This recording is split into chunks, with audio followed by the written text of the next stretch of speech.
दोस्तों नमस्कार, आप लोगों का मेरे चैनल में स्वागत है। मैं आज आप लोगों को रेलवे आरआरबी असिस्टेंट की जो लोको पायलट की भर्ती आई हुई है 9,970 पोस्ट के लिए अप्लाई किस तरीके से करना है। जल्द से जल्द जो भी कैंडिडेट फॉर्म ऑनलाइन नहीं किए हैं आपको हम बता दें कि यहाँ पे लास्ट डेट आ चुकी है। 11/5/2025 को उसकी लास्ट डेट रखी गई है। जल्द से जल्द यहाँ फॉर्म फिल कर लीजिए। आपको इंपॉर्टेंट अपडेट मिल जाता है, एप्लीकेशन जो फीस मिल जाती है और यहाँ पे एज लिमिट दिखी जाती है और यहाँ पे टोटल वैकेंसी है और यहाँ पे किस पोस्ट के लिए अप्लाई कर सकते हैं वो पोस्ट नेम है और यहाँ पे पोस्ट से रिलेटेड जो भी एलिजिबिलिटी होती है क्राइटेरिया आपको यहाँ पे नीचे दिया गया है। तो चलिए आपको स्क्रॉल डाउन करना है। जिस भी जोन से आप फॉर्म फिल करना चाहते हैं सारे जोन में अलग अलग डिवाइड किए गए हैं, आप यहाँ पे फॉर्म फिल कर सकते हैं। तो चलिए हम अप्लाई करके दिखाते हैं किस तरीके से आपको फॉर्म फिल करना है। अप्लाई की लिंक पे क्लिक करेंगे तो आपको न्यू डैशबोर्ड इस तरीके का ओपन हो जाएगा। तो आप यहाँ पे देख सकते हैं आपको अप्लाई का ऑप्शन मिलता है। अगर आप आरआरबी के अकॉर्डिंग पहले से कभी फॉर्म फिल किए हैं तो ऑलरेडी है अकाउंट पे क्लिक करके आप अपना आधार नंबर या अपने जो भी यूजर आईडी पासवर्ड के अकॉर्डिंग लॉगिन हो सकते हैं।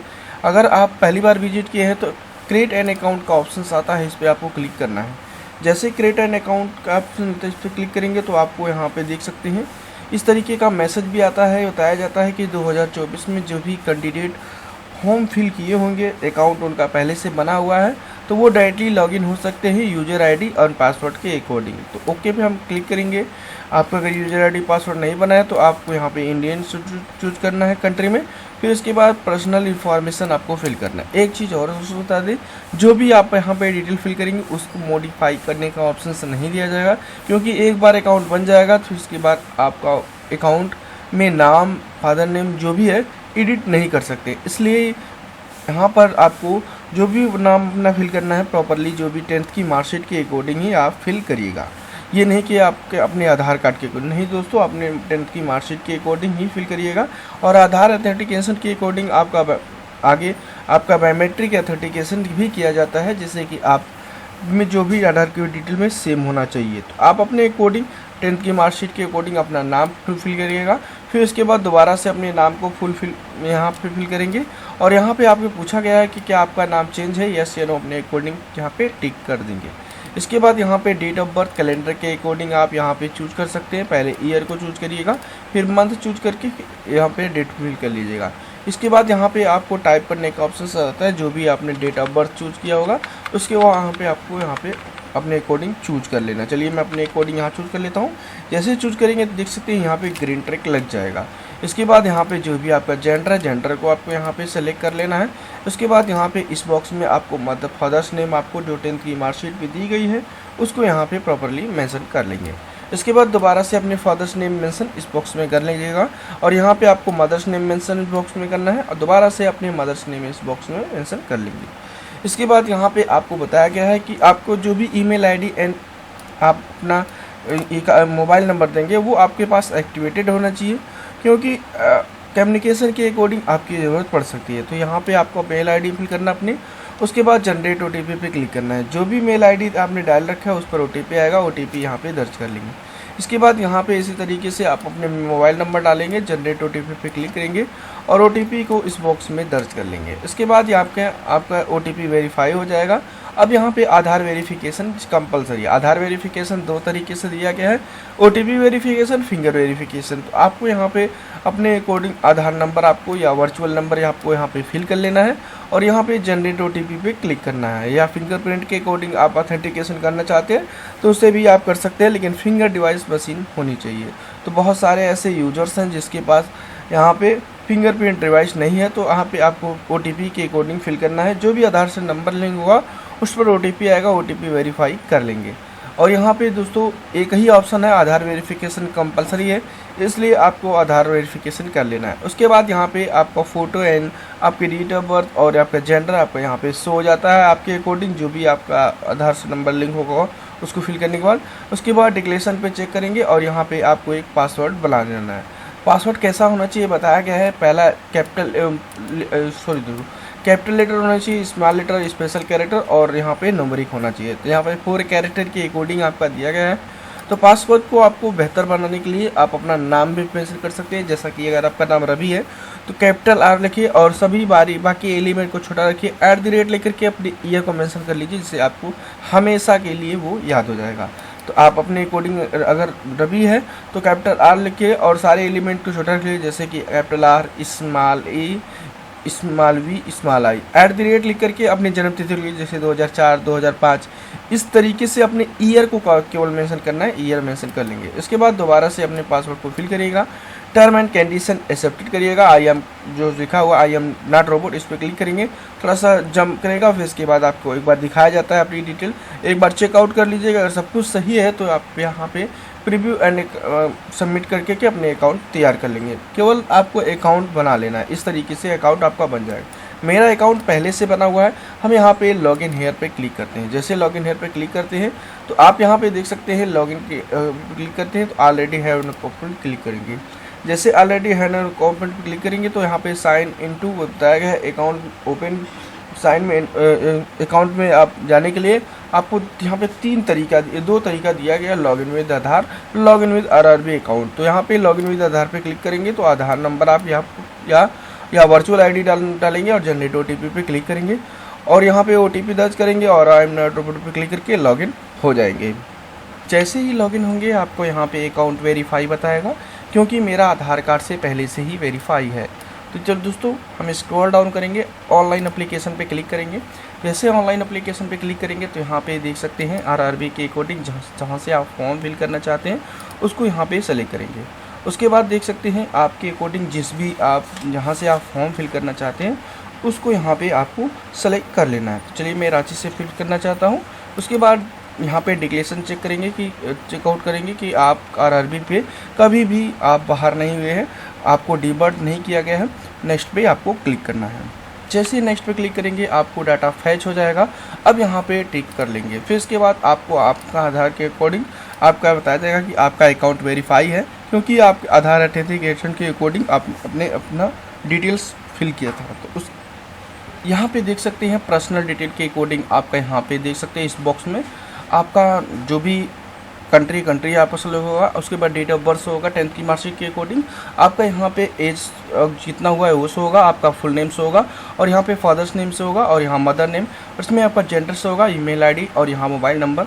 उसके बाद यहाँ पे इस बॉक्स में आपको जो भी अनमेरिड है अनमेरिड शो करेंगे, मैरिड है मैरिड शो करेंगे। इसके बाद आपको अपने अकॉर्डिंग धर्म चूज करेंगे। फिर इसके बाद आपको मदर्स टंग्स आपको चूज कर लेना है जो भी आपके अकॉर्डिंग होगा। फिर इसके बाद आपसे पूछा गया है किस भाषा में आप जो है एग्जाम देना चाहते हैं, आप अपने अकॉर्डिंग चूज करेंगे। फिर इसके बाद यहाँ पे पूछा गया है बॉडी में कोई मार्क है तो मार्क यहाँ पे मेंशन कर सकते हैं, नहीं है तो नॉट मेंशन कर लीजिएगा इन दोनों बॉक्सों में। चलिए मैं अपने अकॉर्डिंग यहाँ नॉट मेंशन करता हूँ। यहाँ पे दोस्तों आपने डिटेल फिल करने के बाद यहाँ पे कंप्लीट डिटेल पूछा गया है, तो जो भी आपकी कैटेगरी है कैटेगरी को सिलेक्ट करेंगे। उसके बाद आपसे बताया गया है कि जो भी आप कैटेगरी फिल करेंगे उसको जो भी कैटेगरी सर्टिफिकेट फिल करेंगे वो आपका सेंट्रल का होना चाहिए, तभी आपका यहाँ मान होगा। तो आपको अंडरस्टैंड पे क्लिक करना है और उसके बाद आपसे पूछा जा रहा है नॉन क्रीमी लेयर है या आप क्रीमी लेयर हैं, तो आप अपने अकॉर्डिंग जो भी होंगे उसको यहाँ पे फिल करना है। तो क्रीमी लेयर के अकॉर्डिंग आपको अगर आती हैं तो आपकी इनकम जो है 8 लाख से ऊपर होगा और नॉन क्रीमी लेयर के अकॉर्डिंग आते हैं तो आपकी इनकम 8 लाख से कम होगा, तभी आप जो है इसका लाभ ले सकते हैं। उसके बाद यहाँ पे नेम आप कास्ट आपसे पूछा गया है। फिर इसके बाद पूछा गया है किस का सर्टिफिकेट आपको फिल करना है, किस स्टेट से आपने बनवा रखा है, स्टेट के अकॉर्डिंग आपका यहाँ पे तहसीलदार ने अप्लाई साइन किया है, किसने साइन किया है उसको यहाँ मेंशन करेंगे। फिर उसके बाद स्टेट को सेंड करेंगे। फिर उसके बाद किस डेट में यहाँ पे आपकी जारी हुई है उस डेट को यहाँ मेंशन करेंगे और स्क्रॉल डाउन करेंगे। यहाँ पे दोस्तों आपको प्रेजेंट एड्रेस फिल करना है, परमानेंट एड्रेस। अगर दोनों सेम होगा तो आप टिक कर देंगे तो ऑटोमेटिकली डाटा यहाँ पे फैच हो जाएगा। जैसे कि आपको स्टेट सेलेक्ट करना है और डिस्ट्रिक्ट सेलेक्ट करना है, किस एड्रेस से आप अपना फॉर्म फिल कर रहे हैं, विलेज एंड पोस्ट फिल कर लेंगे, यहाँ पे टाउन फिल कर लेंगे। फिर उसके बाद एरिया का पिन कोड ऑटोमेटिकली टिक करेंगे तो आपका यहाँ पे फिल हो जाएगा। उसके बाद आपको सेव पे क्लिक करना है। यहाँ पे देख सकते हैं आपको बताया जाता है आपकी पर्सनल डिटेल फिल हो चुकी है। पर्सनल डिटेल फिल होने के बाद आपको यहाँ पे देख सकते हैं थोड़ा सा आपको यहाँ पे स्क्रॉल डाउन करना है। स्क्रॉल डाउन करने के बाद आपसे पूछा जा रहा है are you ex serviceman, yes अपने अकॉर्डिंग यस नो चूज करेंगे।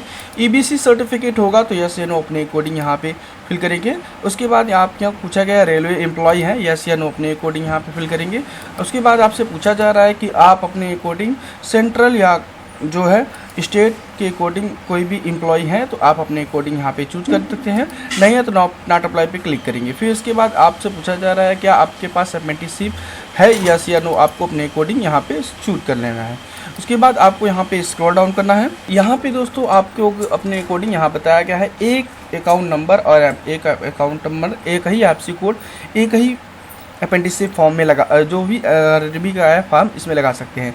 तो आपको अकाउंट होल्डर नेम लिखना है यहाँ पे अपना, अगर आपके पास अकाउंट नंबर नहीं है तो किसी भाई बहन पिता का लगा सकते, कोई दिक्कत नहीं है। तो यहाँ पे आपको उनका नाम लिखना है जिसका भी आपका यहाँ पे अकाउंट लगा रहे हैं, और यहाँ पे आपको रिफंडेबल बैंक अकाउंट नंबर आपको फिल कर लेना है। दोबारा से अपने बैंक अकाउंट नंबर फिल करेंगे, आईएफएससी कोड फिल करके कन्फर्म पे क्लिक करेंगे। जैसे ही कन्फर्म पे क्लिक करेंगे बैंक का नाम आ जाएगा और यहाँ पे बैंक का एड्रेस आपको शो हो जाता है। अब यहाँ पे अगर आपका यहाँ पे शो हो जाता है तभी आप समझिए कि आप बैंक अकाउंट सही डालेंगे। फिर उसके बाद यहाँ पे नेक्स्ट पे सेव पे क्लिक करेंगे तो आपको बताया जाता है आपका आधार डिटेल सेव हो चुका है। अब यहाँ पे नेक्स्ट के पे क्लिक करेंगे। जैसे नेक्स्ट पे क्लिक करेंगे आपके यहाँ पे एजुकेशन डिटेल आपसे पूछी गई है, तो आप अपने अकॉर्डिंग यहाँ पे आपके 10th की जो डिटेल है उसको पहले फिल कर लेना है, जैसे कि roll number, certificate number, trade, state, किस स्टेट से आपने हाई स्कूल किया है, कौन से बोर्ड से किया है, किस डेट में आपकी मार्कशीट जारी हुई, कितना परसेंटेज है, ये सब फिल कर लेंगे। इसके बाद यहाँ पे अपने अकॉर्डिंग आईटीआई की यहाँ पे डिटेल फिल करेंगे कि किस आप स्टेट से आप ट्रेड, कौन से ट्रेड से आपने किया है, ट्रेड आपको मेंशन करना है, किस स्टेट से आपने आईटीआई कंप्लीट किया है और किस जिला से आपने जो है अपना आईटीआई कंप्लीट किया है। फिर इसके बाद नेम आप इंस्टीट्यूट लिखेंगे, किस इंस्टीट्यूट से आपने आईटीआई कंप्लीट कर लिया है और किस डेट में आपने आईटीआई कंप्लीट किया उसका यहाँ पे डेट आपको मेंशन करना है। फिर उसके बाद आपका एनसीवीटी है या सीवीटी अपने अकॉर्डिंग चूज करेंगे। फिर इसके बाद नेशनल ट्रेड सर्टिफिकेट है या स्टेट ट्रेड सर्टिफिकेट है आप अपने अकॉर्डिंग यहाँ पे मेंशन करेंगे। तो जो नेशनल ट्रेड सर्टिफिकेट होता है दोस्तों, आपको एनटीए लिखा नहीं एनटीसी लिखा होता है, तो वह समझ लीजिए कि आपका जो सर्टिफिकेट है एनटीए नेशनल ट्रेड सर्टिफिकेट के अकॉर्डिंग है, और यहाँ पे स्टेट सर्टिफिकेट के अकॉर्डिंग अगर आपका है तो स्टेट आप चूज करेंगे। क्योंकि दोस्तों क्या होता है, नेशनल ट्रेड सर्टिफिकेट एनसीवीटी जारी करती है और स्टेट सर्टिफिकेट एससीवीटी जारी करती है, जो स्टेट राज्य जारी करती है। तो उसको ऐड को पे क्लिक करके आपको वहाँ पे अपनी डिटेल्स फिल कर लेना है। आप जैसा कि जानते हैं आईटीआई और आपका यहाँ पे हाई स्कूल है तो आप आसानी से फॉर्म फिल कर सकते हैं। दोनों अपनी डिटेल्स ग्रेजुएशन फिल कर लेंगे, आपकी जो भी डिटेल होगी। उसके बाद आपको यहाँ पे नेक्स्ट पे क्लिक करना है। उसके बाद दोस्तों आपको यहाँ पे देख सकते हैं फ़ोटो अपलोड करना है। फ़ोटो की क्राइटेरिया आप यहाँ पे देख सकते हैं 150 से 100 KB के अंदर आपको अपलोड करना है। तो यहाँ पे ये कंडीशन ज़रूरी है कि आपको यहाँ पे जान लेना है कि फ़ोटो आपका कैसा होना चाहिए। देख सकते हैं कि आपको इन सभी जो भी रिजेक्ट का ऑप्शन, क्रॉस का ऑप्शन दिया है, इस टाइप का आपका फ़ोटो नहीं होना चाहिए, आपको क्लियर विजुअल आपका फ़ोटो होना चाहिए और यहाँ पे वाइट बैकग्राउंड का होना चाहिए। तो फ़ोटो यहाँ पे आप अपने अकॉर्डिंग यहाँ पे वाइट बैकग्राउंड का फ़ोटो अपलोड कर लेंगे। तो आपको एक चीज़ और सोचता थे, जैसे ही अपलोड करेंगे यहाँ पे अपलोड हो जाएगा तो आपको यहाँ पे फ़ोटो शो होगा। अगर बार बार आपका बैक आकर के आपका फ़ोटो नहीं शो होता है तो आपका यहाँ पे यह ध्यान रखिएगा, जो भी आप फ़ोटो अपलोड करें प्रॉपर इसके अकॉर्डिंग आपका फ़ोटो नहीं है। उसी तरीके से आपको यहाँ पे साइन अपलोड कर लेना है। साइन की क्राइटेरिया बताया गया है 30 से 49 KB के अंदर आपको JPG फॉर्मेट में अपलोड कर लेना है। तो जो भी आप यहाँ पे अपलोड करेंगे अगर अपलोड हो जाएगा तो यहाँ पे शो हो जाएगा और यहाँ पे सेव एंड नेक्स्ट पे क्लिक कर देंगे। यहाँ पे दोस्तों हमारा फ़ोटो एंड साइन अपलोड हो चुका है। अब यहाँ पे जोन सेट होगा, तो आप अपने अकॉर्डिंग जिस भी जोन को पहले सेलेक्ट करना चाहते हैं उस जोन को यहाँ पे अपने अकॉर्डिंग सभी जोन को सेलेक्ट करना पड़ेगा। ये नहीं कि कोई एक जोन आप यहाँ पे छोड़ दें, सभी जोन सेलेक्ट करना पड़ेगा। उसके बाद यहाँ पे आपसे पूछा जा रहा है कि जो भी ट्रेड के अकॉर्डिंग आप फॉर्म फिल कर रहे हैं वो आपका इलेक्ट्रीशियन है, अगेन दोबारा से वेरीफाई समझ लीजिए। फिर इसके बाद यहाँ पे डिक्लेरेशन को सभी को चेकआउट करना है, यहाँ पे जैसा कि हमने फिल किया। फिर इसके बाद किस स्थान से आप फॉर्म फिल कर रहे हैं उस स्थान का नाम लिखेंगे और उसके बाद यहाँ पे आप देख सकते हैं प्रीव्यू का ऑप्शन है या सेव पे क्लिक करके अपनी डिटेल्स को चेकआउट कर सकते हैं। तो चलिए हम प्रीव्यू पे क्लिक करके अपनी डिटेल्स को सभी को चेकआउट करते हैं। अगर सब कुछ सही है तो यहाँ पे चेक वेरीफाई पे क्लिक करेंगे और सबमिट पे क्लिक करेंगे। सबमिट पे क्लिक करने से पहले आपको बताया जाता है कि जो भी डिटेल आपने फिल किया है उसको एक बार वेरीफाई कर लीजिए, क्योंकि आपको यहाँ पे करेक्शन के लिए आपको यहाँ पे अलग से चार्जेस देने पड़ेंगे। तो करेक्शन में दोस्तों आप date of birth father name, अपना नाम, माता का नाम, ये सब करेक्शन नहीं कर सकते हैं। केवल आप अपने एजुकेशन डिटेल ही करेक्शन कर सकते हैं, फ़ोटो करेक्शन कर सकते हैं और साइन करेक्शन कर सकते हैं। ये नहीं कि आप जो भी अपना नाम, डेट ऑफ बर्थ, माता का नाम, पिता का नाम, ये सब करेक्शन नहीं कर सकते, ना तो मोबाइल नंबर। तो आपको यहाँ पे सबमिट पे क्लिक करना है। यहाँ पे देख सकते हैं इस पेज पे आने के बाद आपको पे विद SBI पे क्लिक करना है, टर्म एंड कंडीशन एक्सेप्ट कर लेंगे और यहाँ पे प्रोसीड पे क्लिक करेंगे। जैसे ही प्रोसीड पे क्लिक करेंगे, SBI के अकॉर्डिंग आप SBI मोड के अकॉर्डिंग जिस भी मेथड से पेमेंट करना चाहते हैं, debit card, credit card, net banking या तो UPI, तो आप उसको सेलेक्ट करेंगे और यहाँ पे QR कोड, चलिए हम QR कोड से सेलेक्ट करके अपना आसानी से पेमेंट कर लेते हैं। तो जैसे ही QR कोड BHIM UPI पे क्लिक करेंगे तो यहाँ पे एक QR कोड शो होगा। अब इस QR कोड को स्कैन करके पेमेंट कर सकते हैं। तो अगर आप इंटर UPI के कोडिंग करना चाहते हैं तो UPI ID और डाल करके भी आसानी से पेमेंट कर सकते हैं। तो बहुत ही आसान तरीके से अपना पेमेंट आसानी से कर लेंगे दोस्तों। तो उसके बाद आपको यहाँ पे पेमेंट होने के बाद आपका यहाँ पे रिसीप्ट डाउनलोड हो जाएगा। थोड़ा सा मैं यहाँ पे पेमेंट करके दिखाता हूँ।